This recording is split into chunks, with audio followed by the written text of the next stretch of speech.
The Board of Appeals hearing tonight, which is July 11th, 2024, is now in session. The case number that we have tonight is 545, which is a request for a zoning variance to reduce the required parking spaces from 3 to 2 per unit.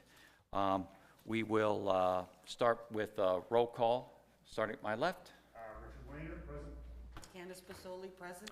Bill Putland, present. Jeff Carhart, present. Phil Powell, present. Thank you.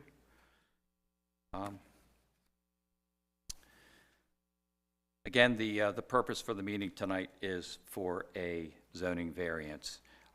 At this time, anyone wishing to speak at the meeting tonight, please stand for the oath. Raise your right hand. Do you hereby solemnly declare and affirm under penalties of perjury that the responses given and statements made will be the whole truth and nothing but the truth? Thank you. You can be seated.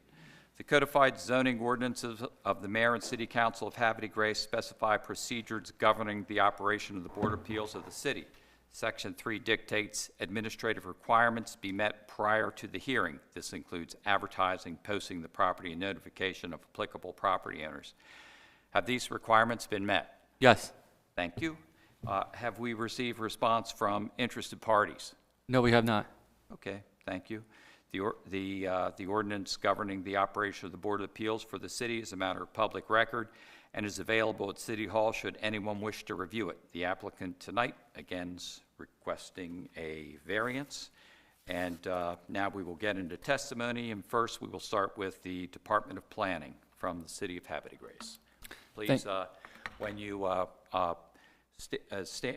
give your before you start to speak, please give your name and address. Thank you, Chairman. Eric Lawrence, 711 Pennington Avenue. So the staff report is available online. It's for any of you who would like to view it. It's on a city calendar, available in a PDF form. You can download it. So the Department of Planning went over the findings that were required by 2517, and we offer the following recommendation and suggestion conditions of approval. The Department of Planning recommends approval at the minimum relief necessary, which is 2.4 parking spaces as shown on the submitted subdivision concept plan, and believes the applicant's variance requests for reduced parking warrants a more in-depth examination and possibly legislative recommendations to Mayor and Council if the board deems appropriate, after hearing the findings requirements under Chapter 2517C by the applicant for the variance as presented during the hearing. Furthermore, any additional amount of parking reduction beyond the minimum relief necessary shall be discussed and decided upon during the hearing by the board in collaboration with the applicant and Department of Planning for appropriate parking reduction. That being said, the applicant is requesting a reduction from 3 spaces to 2 spaces per condominium unit. However, the minimum relief necessary per 2517C4 is 2.4 parking spaces as presented on the current plan. If the Board of Appeals is to utilize a parking scheme as shown in the current subdivision concept plan, which is 2.4 spaces per multifamily unit, the concept shown in attachment 1 of the staff report currently provides 238 spaces in total contained within the Lot 2. The applicant would be able to avoid going into the physically difficult areas in Lot 1, as previously mentioned, by granting the minimum relief necessary. The Board of Appeals should consider a further reduction below the 2.4 parking spaces per unit, provided if the applicant can see or show the hardships created on Lot 2 if they were to strictly follow the off-street parking requirements. Since the applicant would need to meet the requirements of the city's APF ordinance to receive approval from the Planning Commission on other city development requirements, no additional conditions are being recommended at this time by the Department of Planning. Thank you. Okay, questions? No? Okay, thank you. Next, we will hear from the applicant or the applicant's representative. Good evening, members of the board. For the record, Bradley R. Stover with the firm of Robinson and Stover. My address is 124 North Main Street, Bel Air, Maryland, 21014. We are here on a very limited purpose tonight. The scope is going to be pretty limited to that purpose, which is the variance from the parking requirement that was previously mentioned. You may recall we were here, I think it was last year sometime, on a more general special exception application that was granted. This hearing will be much more truncated because the scope of the hearing is much more narrow. The applicant is seeking relief from Section 1226A of the City of Havre de Grace Code, and we are in agreement with the recommendation that was just made by the City Planning Department that the minimum relief sought would be 2.4 and not 2. So we are in agreement with that and would agree to that as a condition. What I'm going to hand each of you are copies of the exhibits I intend to use tonight. They are 3 in total, and I'll get them in your hands before I tell you what they are.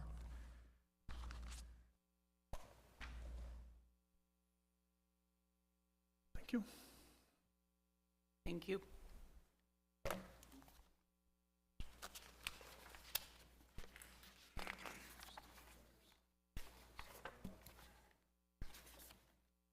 A little harder than you thought, wasn't it?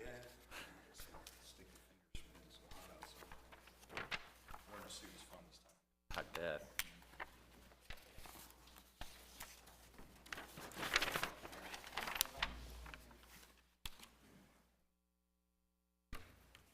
Members of the board, you have 3 documents before you. Tab 1 is the curriculum vitae of Tom Miner. He's a professional engineer who will be my first and only witness this evening. He has been accepted as an expert in front of this board before. Tab 2 is probably duplicative of what you already have in front of you and what is to my right that Mr. Miner will testify about the site plan.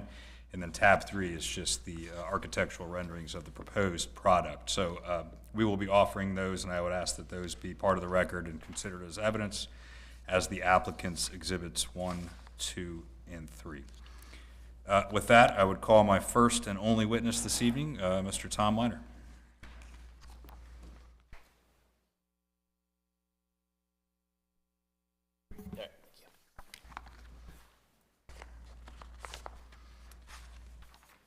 Mr. Miner, I know you've been sworn in, but for the record, can you give your name and address, please? Sure. Tom Miner, Frederick Ward Associates, 5 South Main Street.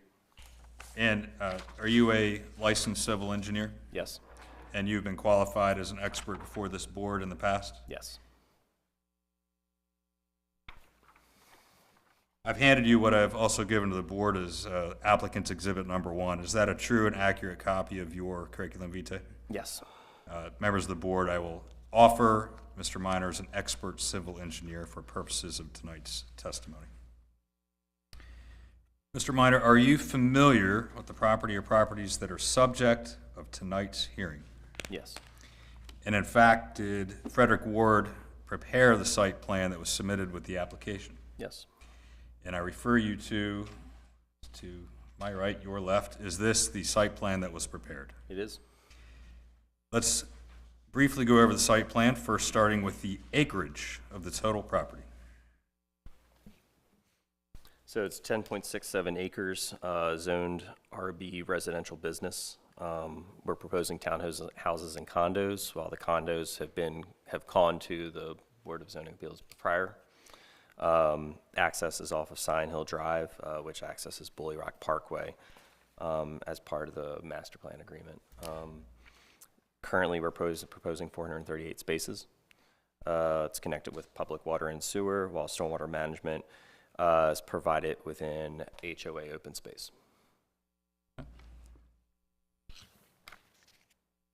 It's I believe this is the exact same plan that we also presented to you guys during the condominium request. And can you describe briefly the surrounding properties, including how they're currently improved and plan to be improved in the future? Sure. So the surrounding properties are part of the overall master plan of this. To the south, I guess southwest is the currently being constructed Scion Hill Estates. Surrounding to the west is going to be the green property, otherwise called as Legacies. That'll be composed of singles and towns. And then to the east is a area of nature reserve for a view shed, currently farmed.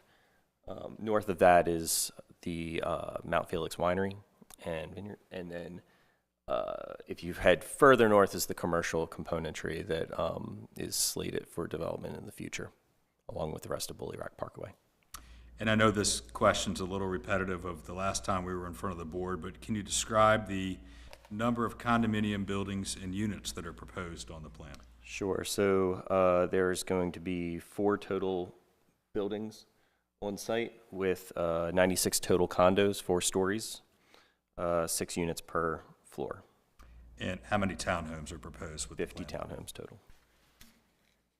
So the reason we're here tonight is to, in fact, seek a variance from the parking requirements for the condominium component of this project. Is that correct? That's correct.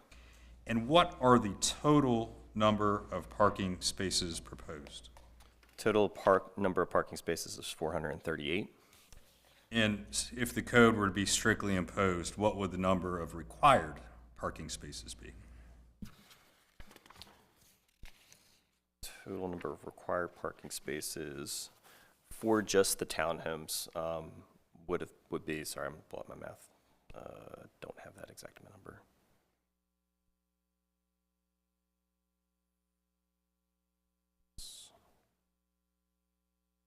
So it's 288 spaces for just the townhomes. Currently, we are providing 230 spaces, approximately. And the code states that 3 parking spaces are required per unit. Is that correct? Correct.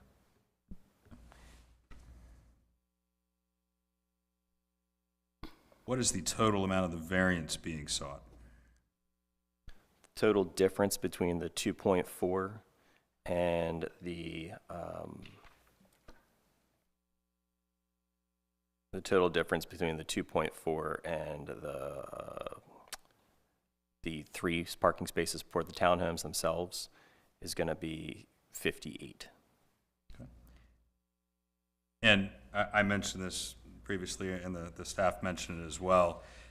Does this plan provide for a ratio of 2.4 spaces instead of 3? Correct. So just a little bit of clarity when we made that 2 request, depending on in the code, it notes site as the overall project site. And so we provide 3 parking spaces for the overall project site. However, in understanding with the code interpretation, there's limitations to where people can park because of the townhomes being fee simple lots, and there's 4 parking spaces on the townhome lots. So within that, we have some limitations as to where the condos can actually park, since they're not going to be wanting to park on someone's townhome actual lot. So that limitation is we provide the correct number of spaces, but the limitations on where those people can park then result in approximately 2.4 ratio of parking spaces, where we have obviously the parking field there, and then we have overflow parking on the public road that services the townhome and the condos. Does the subject property have any unique topographical constraints? Yeah, so we're limited partially by the winery with the topography to the north. There's a pretty decent grade rise across there, so that limits some of our ability to provide additional parking in that location. Additionally, providing that parking in that location would be impacting the winery, and we thought that would be detrimental to the overall master plan of the project itself for all the surrounding properties. Does the subject property have any unique buffer yard requirements? Yeah, so to the east, we have the view shed limitations. So in addition to respecting the winery, we're also attempting in the design to respect the view shed of that area too. So as we push down the road grades in the site to increase that view shed and make it more beneficial to the winery and to those coming off of Level Road, that also created some limitations as well. The combination of the topography and those buffer yard requirements, does it render the usable portion of this land sort of irregular in shape? Correct. Okay. In your professional opinion, Mr. Minor, would strict imposition of the parking requirements impose a hardship upon this applicant? Yes. In your opinion, did the applicant create For instance, the topography and buffer yard requirement? No. Does the uniqueness of the property limit the practical ability to provide for parking on site? I believe so, yes. And as we discussed with the 2.4, is the applicant seeking the minimum amount of relief required for this use? Correct. In your professional opinion, would this request have any adverse effect on any adjacent properties? No, I don't believe so. I think that we provide a reasonable amount of parking for the residences based on the unit and product types that the condos provide. And will the buffer yard requirements in fact limit any impact on any adjacent properties? Correct. So the buffer yards make it so that we're not going to be bleeding over if, in the theoretical sense of where we wouldn't be able to, if we're short on parking, it's not like that additional need is going to bleed over and impact other users in other areas. And you touched on this a minute ago, but in your professional opinion, this plan as shown, as proposed, will it provide ample parking for the subject use? Correct. This still provides more parking than any other municipality in the region. So anecdotally, that was my next question. Does the city's requirement of 3 spaces exceed that of many other jurisdictions in the area? Exceeds every other jurisdiction in the area. Can you give some examples? Baltimore County, Hartford County, Cecil County, all the towns in all of those counties. And in those other jurisdictions, is it typical to require 2 spaces? Correct. For 2 bedrooms. So 2 spaces for 2 bedrooms. And that's, I think, one of the important components of to this as well is that, and we have the architecturals, and that's one thing that Mr. Stover provided you, was that this has a 2-bedroom layout. It's not a 3-bedroom. So some places have just a standard flat, say 2 parking spaces for a multifamily structure. Some places have 2.5 parking spaces for a 3-bedroom multifamily structure. So in this sense, we know that these units are 2 bedrooms. They can't be modified for that. They're all set up as 2 bedrooms, so that there's an inherent limitation to having more users for each unit. And you jumped ahead to my next question. That's all right. We've done this once or twice. I'm going to show you what I've given to the board as tab number 3. Are these renderings of the proposed use on the site? Correct. In your professional opinions, Mr. Minor, would this variance be in harmony with the general purposes of the City of Havre de Grace's zoning code? I think it would accomplish their purposes to ensure that parking is provided in an ample amount. In your professional opinion as an engineer, would this use have an adverse impact above and beyond that at which it would have at any other location in the RB zoning classification? No, it wouldn't have an adverse impact. Have you had opportunity to review the Department of Planning staff report? I have. And do you agree with the recommended conditions of approval? Yes. And do you believe they're all reasonable in your opinion? Yes.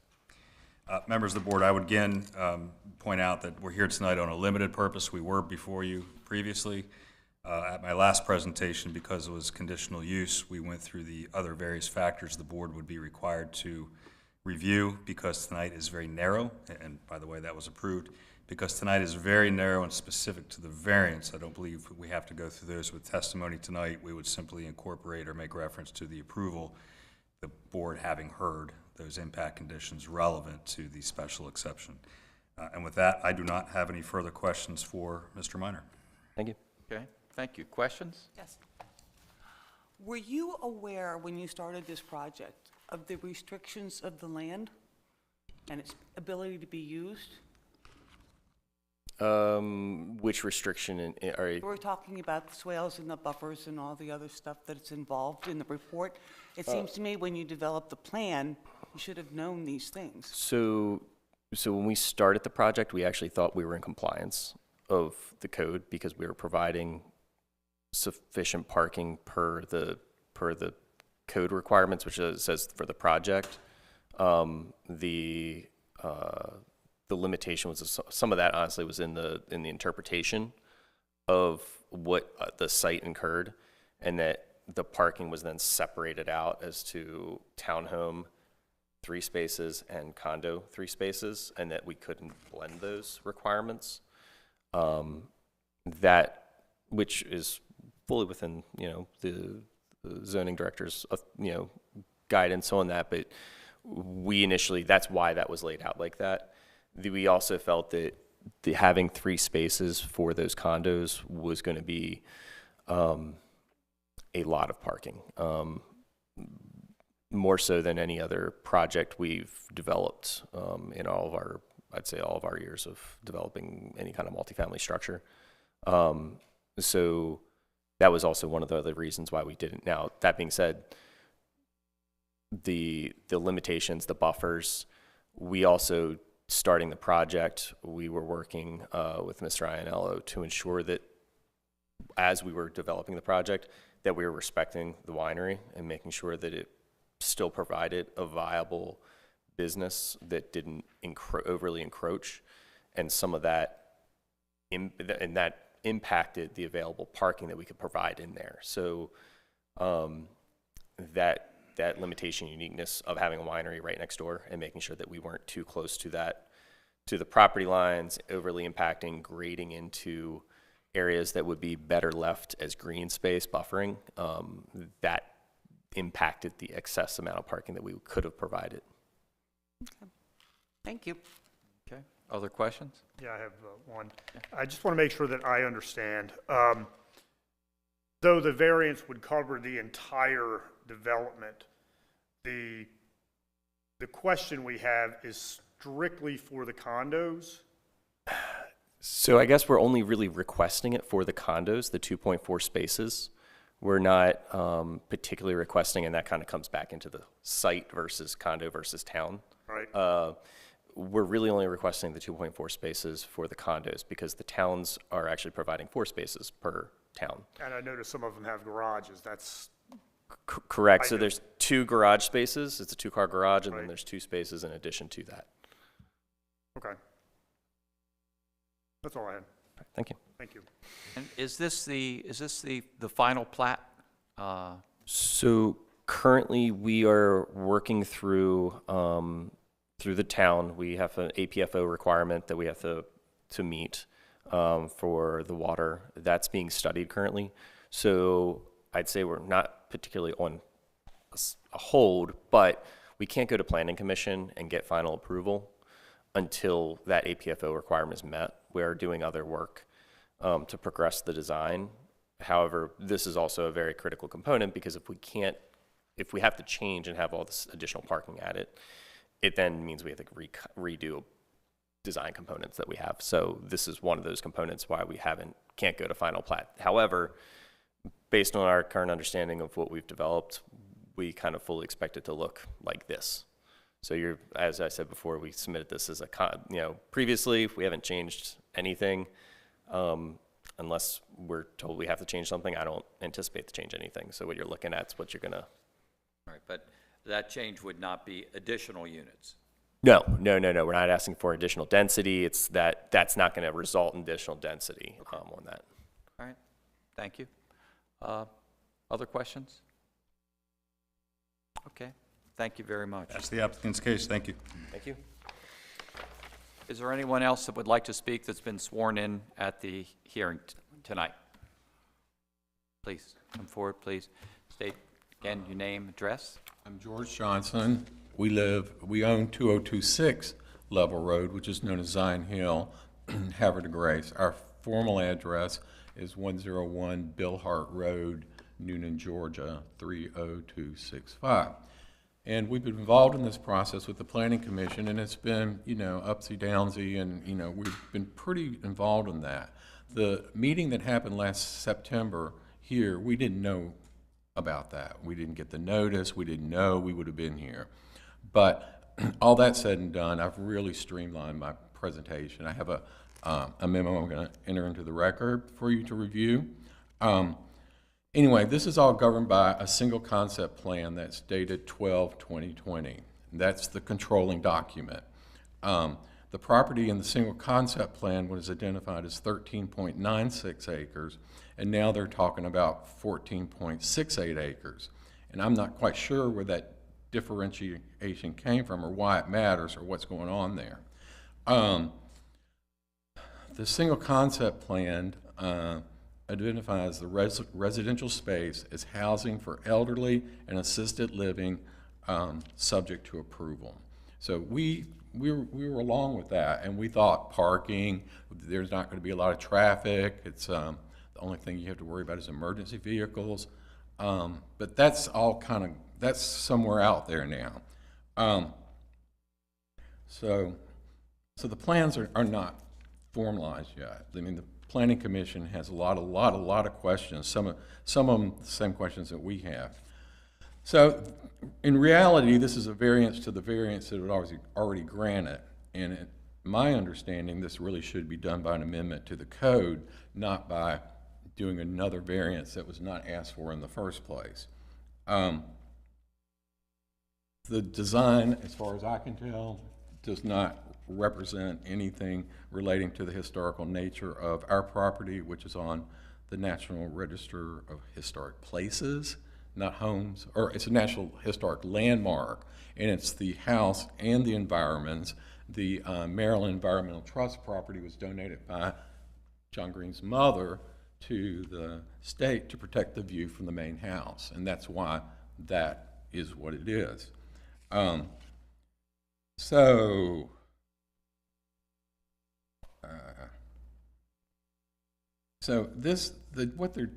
I understand this to be is what they're trying to do is to get this to be the highest density that possibly can gotten out of this lot. And it's in the middle of what is now agricultural, which is soon to become suburban, and it does not need to be that dense, and it's not in relationship to anything around there. And they've asked it to go from 3 spaces to 2. The city's come back in and said, oh, well, we don't agree to 2, we agree to 2.4, but they didn't ask for 2.4, they asked for 3, and I'm not even sure that 2.4 is on the table, or if you can do that, but you know better than I do.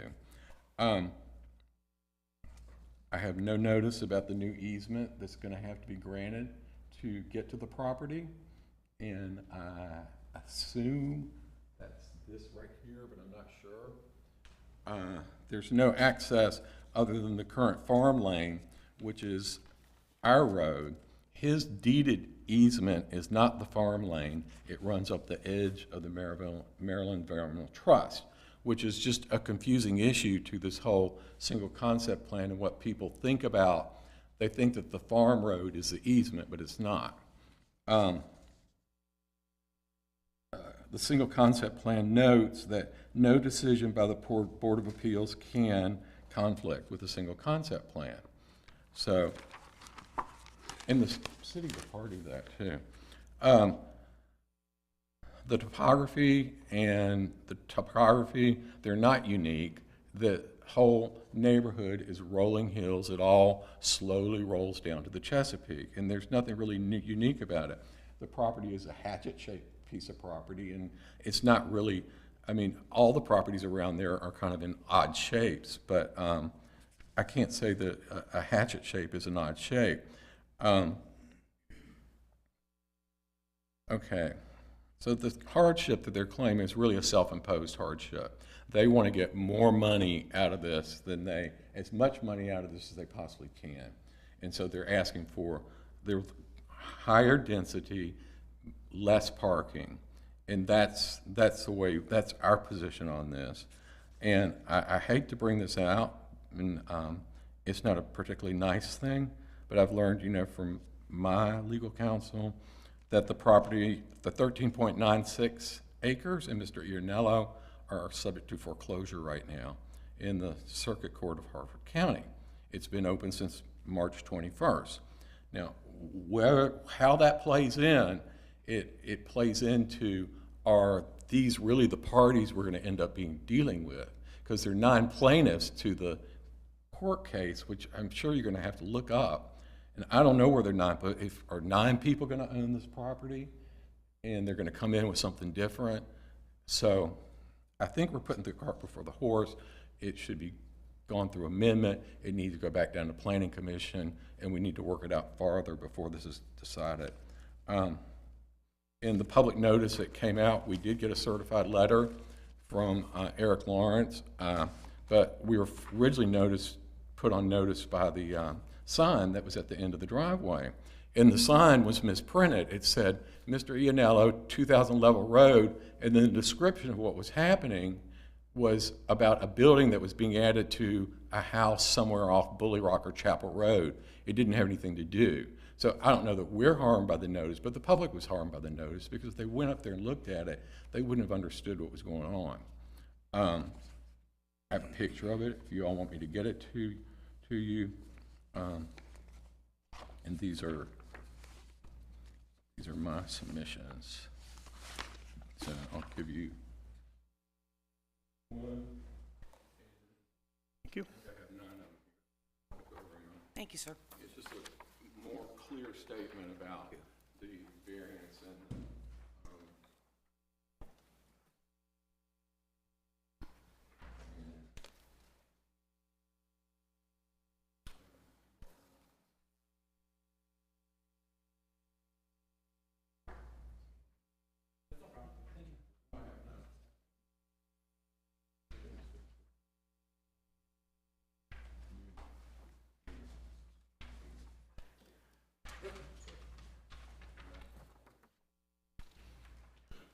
thank you. I close my submission. Thank you. My comment. Does anyone have any questions? Oh, I'm sorry. Not yet. Still reading. Okay. It's a we're lot of going to- information I just threw out there. I understand. Yes, we're going to review it.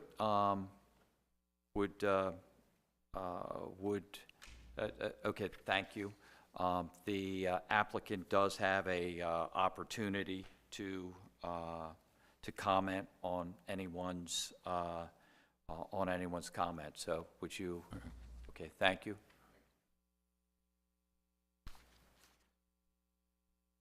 Thank you. Briefly, I would point out a few things.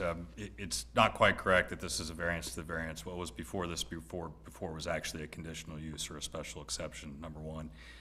Number two, with respect to the single concept plan, as Mr. Minor testified under oath, this will have to eventually go to the Planning Commission. There certainly would be every opportunity at that point to address that. Finally, with respect to the foreclosure, I don't think it has any relevance at all, but I can represent under oath to this board that there's a loan modification that is being worked out, and I directly represent the contract purchaser of the property, Crosswinds Landing LLC, and Mr. Sobzak, who's here tonight. He is absolutely the entity that will be purchasing that property. I don't think that has any relevance, but to the extent that created any concern, I wanted to address that. Mr. Minor, can you address the acreage question that came up? Sure. So the total acreage of the property and that development aspect of the master plan, not sure how that has any bearing. We're not developing all 14 acres. We're developing 10 of the acres, 10.24 of the acreage. So there might be, if whatever that slight differential is in acreage, that could be purely based on boundary survey, because initially I mean, I don't know for sure, but it's not a lot, but it also has, I don't know how it has any bearing on this, because we're not even developing the full acreage of the property. The acreage that we have here is a surveyed boundary. I don't know when that other document was created, if they actually utilized an actual survey or if they used a tax map that had an acreage on there just as a basis of that. So if I was going to make a speculation, it's probably that's the reason, because a full boundary survey for each of those properties in the master plan would cost quite a lot. And usually you don't go ahead and do that until afterwards. And the intent is it gets you close enough for the project's sake. And as far as the other part too, as density goes, this isn't, I would say, at least as the designer of the project, this isn't a density play. We really don't want to put a ton of parking out there. I personally, as a design planner, engineer, to put out that much parking on a property, to me is just not a best and good use. And the uniqueness of the property is the view shed here. We're pushing, you can see the grades in here. We're very intentionally pushing this down to allow as much of a view shed as possible from these higher elevations. So we are trying to respect that uniqueness to the property of these units back here. So a little bit of clarity on some of that stuff. And then the last thing I would say, again, some of the concerns were raised. some certainly relevant to tonight, but again, this will have to go to the planning commission, so impacts as far as, the access and that type of thing would be considered at the planning. Right, and sorry, the one other part of that, the access, it is platted. There is an access easement that's, or not even access easement, it's a title to the town access point right here. It's already in plat, it's dedicated, it's cut in. And that's off of? That's off of Sign Hill Drive, the new road that Mr. Sobczak's actually putting in currently. So there's a connection point already prepped. There's stubs and utilities already ready to send out to it. Okay. Other questions? No? Thank you. Okay, thank you. Is there anyone else that would like to speak that's been sworn in tonight? Okay, at this point, we're going to take a recess, and we will deliberate and come back with our decision.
Thank you. The time is 7:21, and the Board of Appeals hearing for July 11th is back in order. Do we have a motion? Mr. Chairman, I'll move that we accept the city's recommendations on this Board of Appeal, case number 545. Do we have a second? I'll second that. Okay, thank you.